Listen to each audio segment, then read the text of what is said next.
Hey, my nuts, you guys. Welcome back to Axel and Marie podcast, you guys. If this is your first time being here, this podcast is dedicated to my late mother, my grandmother, Lola Marie, who bestowed so much wisdom and knowledge upon me and my siblings. And guess what? I'm going to share all the wisdom and all the knowledge and all the life experiences I've had with you guys. And I don't know everything. Disclaimer, I don't know everything. I've not been through everything. But I do know, and what I have experienced, I will share with you guys. And here we go, you guys. Look, Christmas is over. We're getting ready for New Year's. And I'm ready, you guys. I'm ready. But before we begin the new year, you guys, we have to start off with something just like fresh and just, everything is new year, new me, new year, new me. And so, of course, when you're doing new year, new me, you got to break down some old habits and you have to let some things go and some things you don't want to let go. But, if you want that, we going to let it, we going to do this. We going to do this new year, new me week thing. And it may work for 2 weeks, but we going to still try it. You guys, of course, our setting is in my grandmother's country kitchen in that bay window with that big wooden table, honey, drinking our Folgers coffee. And if we don't have Folgers coffee, honey, we're going to sip on us some tea with lemon shy. And we're going to talk and we're going to tell stories and we're going to share experiences. And this is what we're here for at Axel and Marie podcast, you guys. And so let me share this with you guys. I was thinking the other day, something happened. And I was thinking the other day, like, you know what? You can really be bitter and sin in some stuff, or you can really just use that to motivate you to become a better person. And you really have to choose if you're going to do that or not, because learning to forgive and walk away and learning to just ignore things is hard. It is hard. It is a learning. It's a learning experience. It's not easy because sometimes you really want to hold grudges. And I'm sure you've heard people say this all the time. Forgiveness is more so for you than the other person.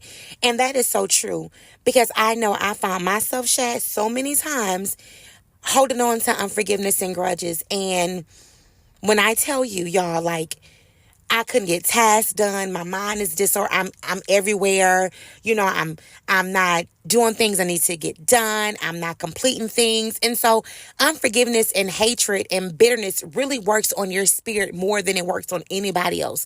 Like, you could literally be hating the person next door to you. And they get up every morning drinking their coffee, sipping their tea, going for a run. And you sit on your porch like, girl, you see her? Why? Look at her. Look at her. Look, she thinks she's better than everybody. Because you're holding so much bitterness and hate in you, not knowing you need to get up and get your cup of coffee, let that hate go and run to with your neighbor. And so we're here for that, you guys. Bitter or better. And of course, we always have a story to tag to this podcast, honey. And I'm going to tell you a story dealing with my mom, Marie. You guys, my mom was a very likable person, very likable. If you found someone that did not like her, it was out of pure jealousy. Jealousy, honey. Jealousy, honey. Because she was just that girl. She was my Claire Huxtable, my Felicia Rashad. She was that girl. And so, of course, being that girl, you're going to run into those people. And my girl ran into that person. And that person was her friend / cousin. You guys, my mom was around this person for years. I'm over 10 years. They were really close. She, serviced my mom with stuff and just was a person that was always there for my mom and did things with my mom. And so my mom really trusted her. And so something happened where some information my mom told her, because my mom was a very discreet person. Some information my mom told her got back out. And at first my mom didn't believe it. And she was like, you know what? Not her. Out of all people, not her. That's my girl. She would never do this to me. Not her. Keep in mind, my grandmother, Lola, told her, girl, Net, that is not your friend. That is not your friend, Net. Stay away from her, mama. Hear my mama. Mama, you don't know what you're talking about. She good to me. That's my friend. Keep in mind, mamas know best. So if your mama look at you and tell you he's not for you, she's not for you, stay away from them. We have something called intuition, a mother's intuition, and we are never wrong, honey. And my grandmother Lola told my mom. My mom ignored it. And because my mom ignored it, my grandmother wasn't one to press. She wasn't one to be like, I told you, leave her alone. She just let her learn for herself. And keep in mind, it didn't happen within a year or 2 years. It happened within years timing. And so when my mother found out this information, she was just dumbfounded, like, nah, I don't believe it. So what happened was the information that she said, like she told her something else. And it got back to her and it was so accurate. And she know for a fact that she didn't tell anyone else but her. And so, excuse me, my mom called her and she asked her, I told you this. It got back to me. And it was something personal. Did you share it with such and such? And who did you share it with? To find out, excuse me, she was sharing it with her friends and her family. And so she never thought my mom would find out because my mom wasn't acquaintances with her friends. And that's what happens, you guys. That is the key to finding out things. A lot of the times your friends, sidebar, a lot of the times the friends you are friends with aren't friends. How can I put this? A lot of the times your friends, you don't share friends with your friend.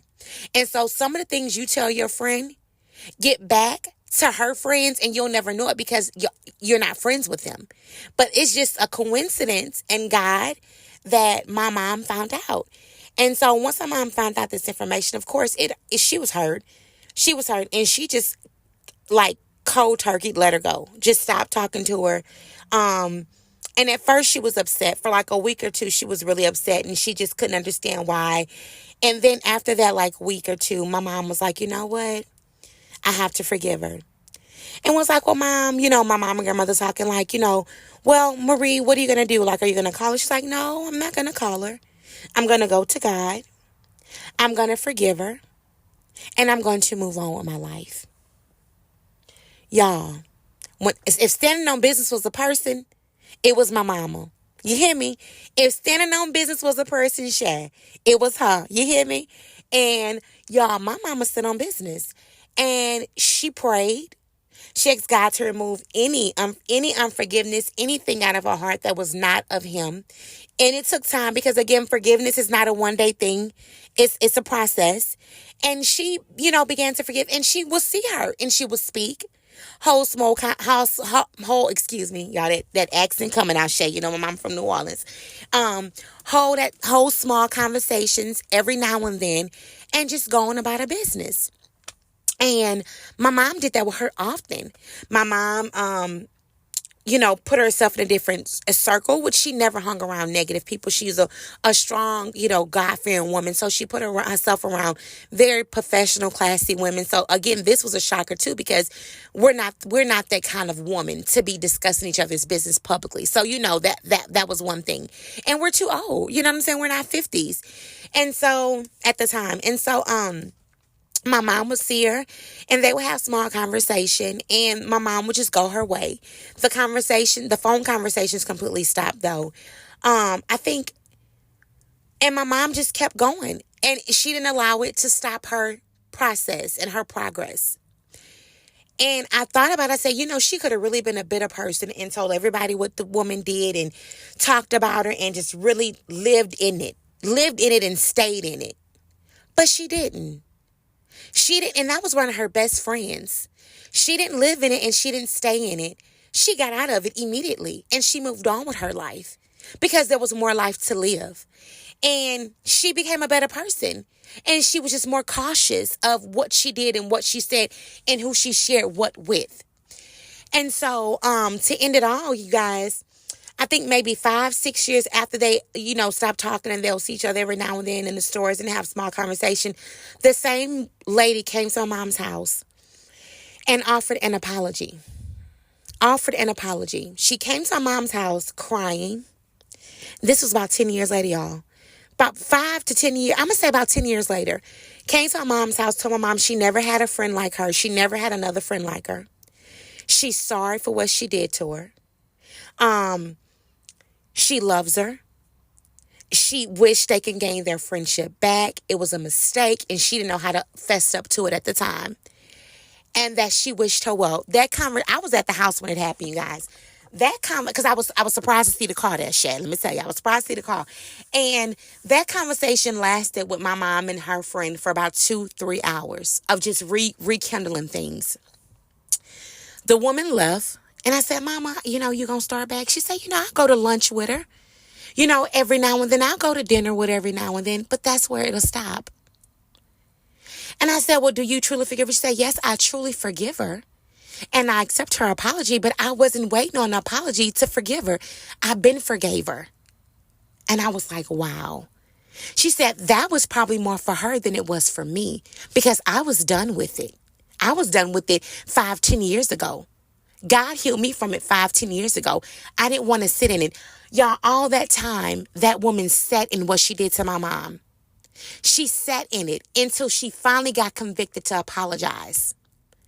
If my mom would have waited 10 years for that apology, could you imagine the hate that would have built up in her and the bitterness that would have built up in her and how she would have stopped her progress and her process and her accomplishments just by holding on to hate and unforgiveness? Can you imagine?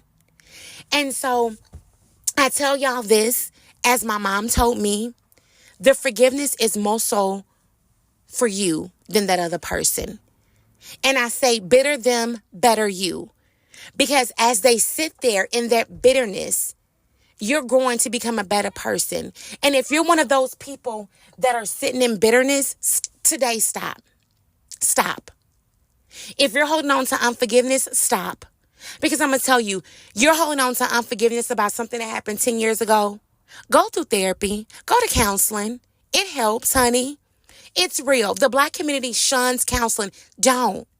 Go through therapy. Go through counseling. Maybe it's something that you can't get over. Maybe you need help and assistance. Go through it, but don't sit in the bitterness of what happened to you 10, 20 years ago. Become a better person. Do better things. Do better things. Become a better person. Do better things. Because I'm going to tell you why.